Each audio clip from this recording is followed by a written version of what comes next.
Hey, I'm Anderson Daniel DuBoise III here again to make a video. And as you can see, my dad is here with me from Portland, Oregon, here at my campus at Oregon State University.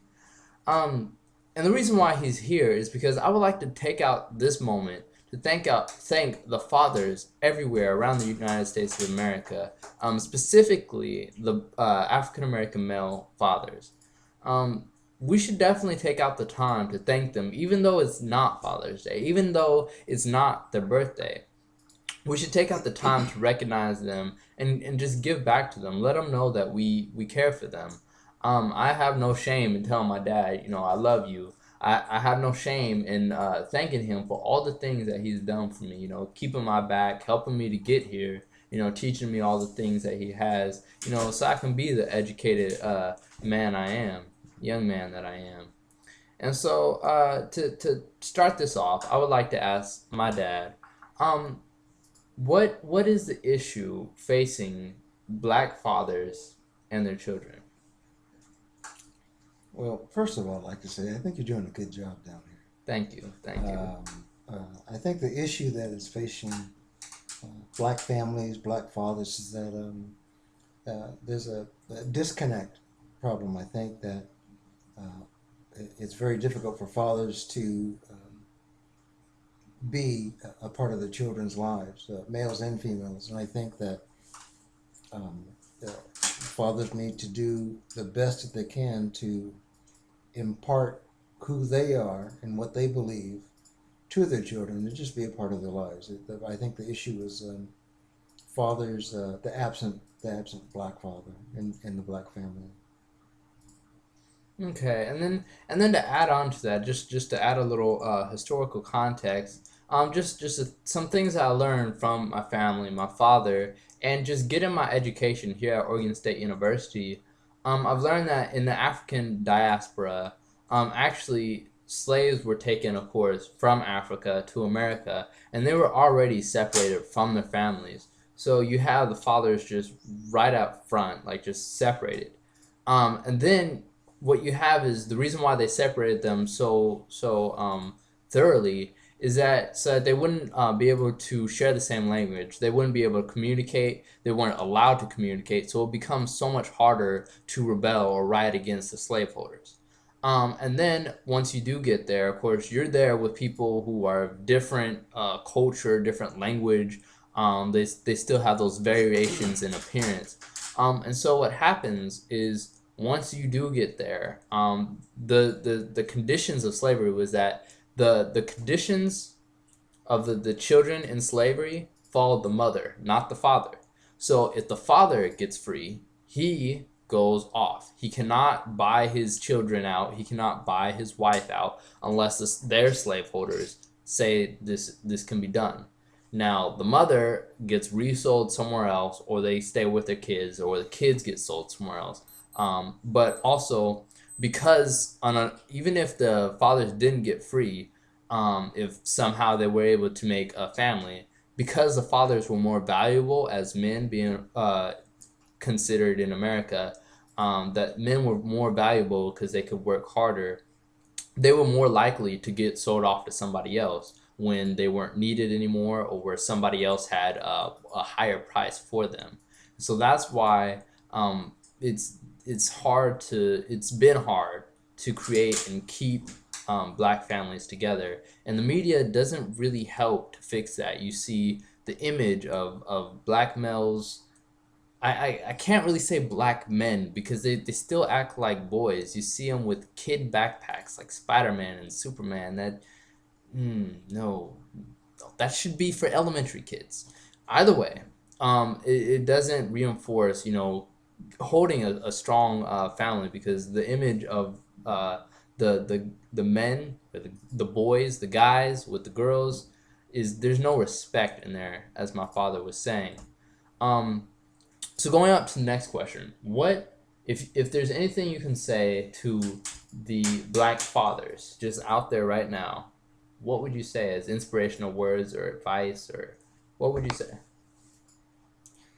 To um, put as a priority the family, if an individual has the family, is involved with the family as a father to make sure that we are imparting ourselves to our family. Spend time with our children. Spend time with our sons and our daughters, but for mostly the black males, because the males obviously need a role model, a positive role model to be in that family, to look up to use as an elder, and use the elders if you don't necessarily have a father. Uh, be wise in who you look to for wisdom or advice, for a positive image in your life.